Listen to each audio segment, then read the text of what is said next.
a little bit of a roadblock or a hiccup today in budgetary where we did not get the big, beautiful bill out of committee and over the finish line. Just in kind of real time right now, which is Friday afternoon, what's the latest you can give us and what are going to be some of the next steps? I know these guys are going to be meeting or Zooming or on the phones all weekend trying to make sure that when we hit next week, we hit the ground running.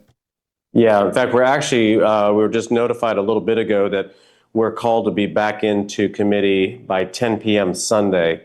So I believe if we can, and we're really close. I mean, the holdouts, are part of the Freedom Caucus. Sure. They're part of the strong conservative backbone that we need in the House of Representatives.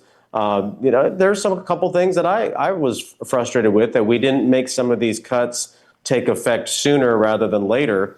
Some of like the able-bodied requirements for Medicaid. Why shouldn't we just make them go back to work, now rather than wait till 2029? Correct. So some of this stuff makes sense, and I think in the long run it'll get done. SALT, I think there's going to be a good compromise there. I understand it. I don't necessarily like it, but at the same time, it's important for us, our Republicans in those SALT districts, that it really does affect state and local taxes that they can deduct off of their federal taxes. So I think we're down to just a couple of knobs yet to be turned and adjusted, and the big beautiful bill is going to be done, and then it'll be off to the Senate and hopefully to the president's desk in a couple of weeks after that.